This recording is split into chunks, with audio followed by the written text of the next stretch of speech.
What's going on, YouTube? I'm AJ, and this is my gun review. And today we have the Zermatt Arms Waltz 9.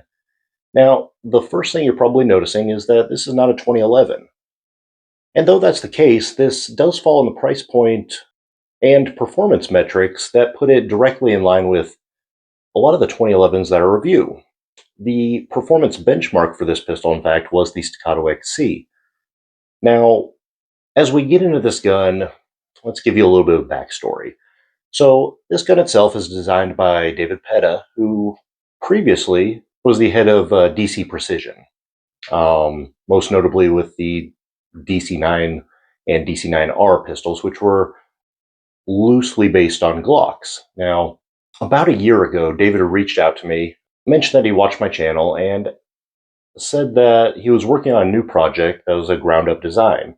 Since designing the DC-9, he had been hired on by Zermatt Arms to head their pistol program. Now, you may be familiar with Zermatt in the precision rifle game, but when they reached out to David, they basically gave him free rein to design a pistol from the ground up as a blank slate. So now he was no longer inhibited by the design limitations that previously restricted him basing the pistol off the Glock platform. Fortunately for me, I do have experience with the DC-9, so I was able to give some feedback directly in regards to my opinion of that gun and directly relate that to what I feel like they've done here with this ground up design, which I could say I much prefer.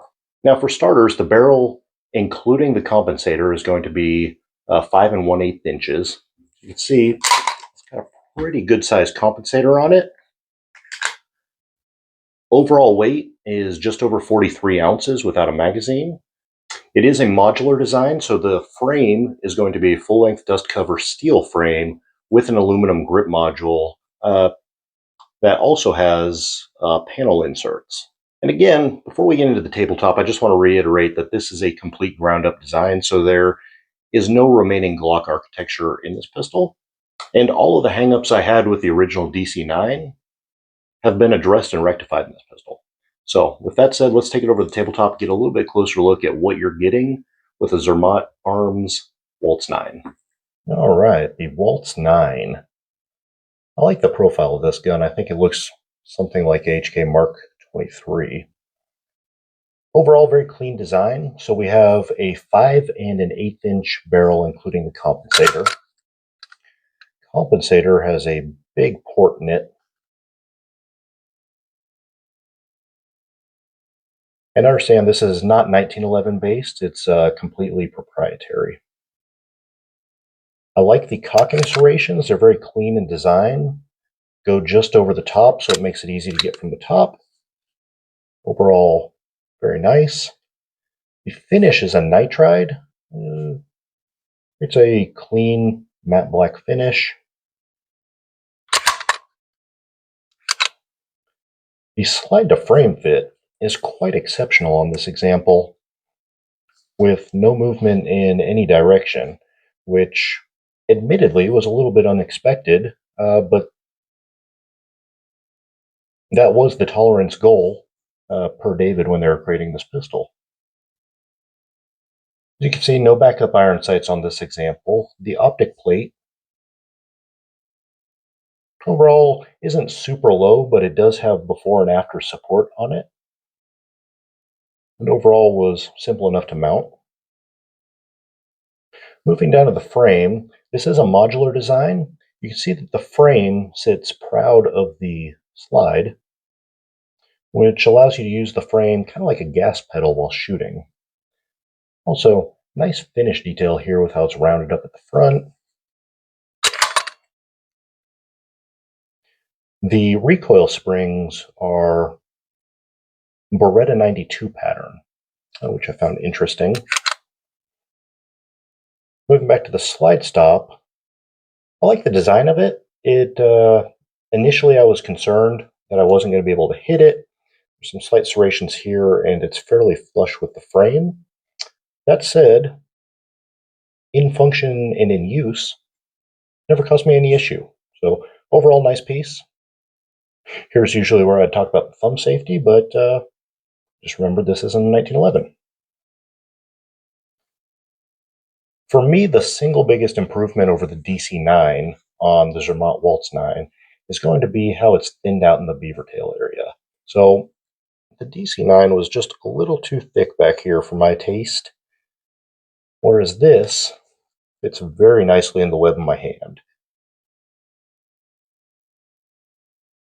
Moving down to the grip module, you can see that it's actually a separate piece from the frame, though it's spectacularly blended. If you're not paying attention, it's easy to miss. The grip module itself is aluminum with these sandpaper inserts, including removable ones right here. The idea long term is to have aftermarket companies produce G10 or even wood panels to place in the grip, which I think would be fantastic. As it sits, just the slight palm swell that it provides, again, feels very good in the hand. You can see it's well blended through here, so there's no hot spots, and I have enough room for my fingers, get locked in with the mag well. Again, ergonomically, this pistol, really exceptional. The mag well, not particularly huge, but very usable. I think it looks nice. Moving up to the mag release. Overall pressure feels good. No hang-ups. The button moved slightly backwards, was easy to hit, and I appreciate the little bit of texture on it. It's not overbearing, but makes it very nice to use. And then moving up to the trigger. So the trigger is a straight back pull, similar to a 1911, using a little safety dongle on the front. Now, I'll tell you, when I first felt the trigger, I was, I'm going to say underwhelmed. Yeah, that just happened. So what I found it to be is a lack of theater. When I dry fire a 1911, you get the pull, but also the thwack of the hammer, so it feels like an event. When the trigger breaks on this, it just releases the striker, and there's no additional drama. Once I understood that portion of it, I really began to appreciate what a spectacular trigger this is. So we have the dongle, which has little to no weight to it. We get to the trigger itself, which is a super short take up. Mind you, very little side to side and no up and down play in this trigger. So very nicely fit. That's my take up. That's my break. And it immediately stops after the break. So very short travel. The reset is surprisingly direct for how light the trigger is, and right through. What that makes for is an exceptionally fast trigger. I was a little concerned initially that it was going to be too light while shooting. It's stated to be about 2 1/8 pounds. It feels closer to 1.5 pounds.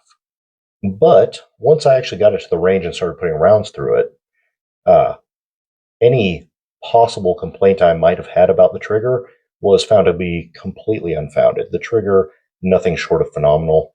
If you like 1911s and 2011s, you're going to love this.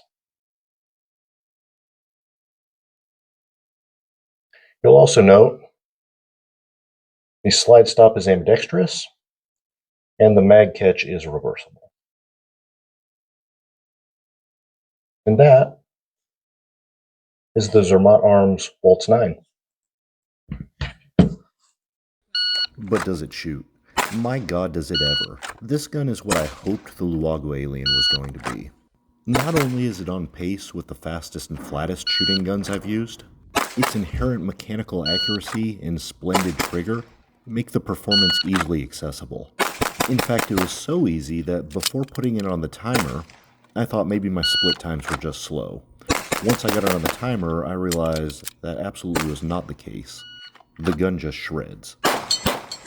The gun made the 5x50 drill outright easy, and it was one of my favorite for running the steel.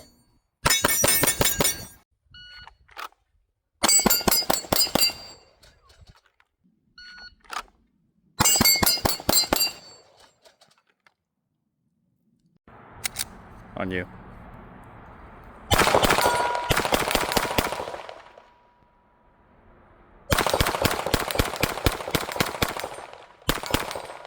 Alright, so I also wanted you guys to see the sight block variant. It's a second barrel that came with this pistol. It can be ordered when you order yours.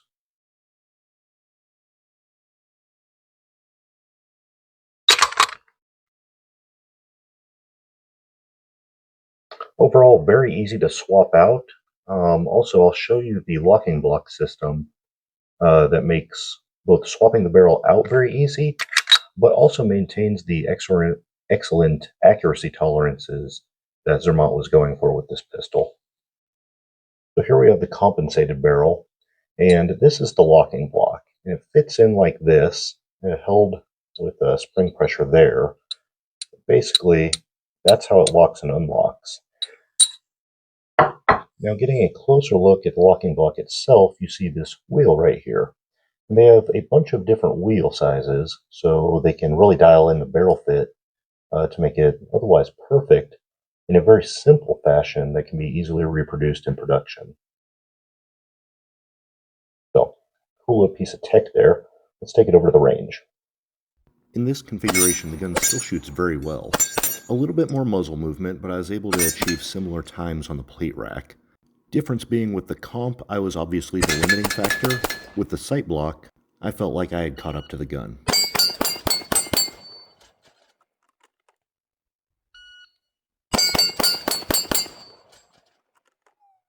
Alright, final impressions on the Waltz 9. I must say, I am very impressed with this pistol. First, aesthetically, I think it's a very good looking gun. It has a silhouette reminiscent of an HK Mark 23, which I always appreciate. But beyond that is just the pure shooting performance. The ergonomics are lovely. The trigger, though it didn't wow me at first dry fire, once I got it to the range, lights out. It is one of the best triggers I've used. The recoil impulse is soft. The gun is flat. Initially, when I started shooting it, I didn't think it was particularly fast. I figured it was just more soft shooting at more of a casual pace, similar to the Staccato HD 4.5. But once I got it on the clock, it turned out the gun is actually very fast as well. It is a little bit nose heavy, but in performance, it really wasn't to any detriment.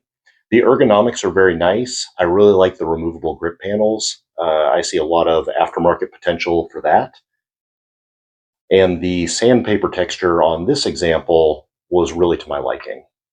Now, fact of the matter is, David set some very high benchmarks to compete against when he went about designing this pistol.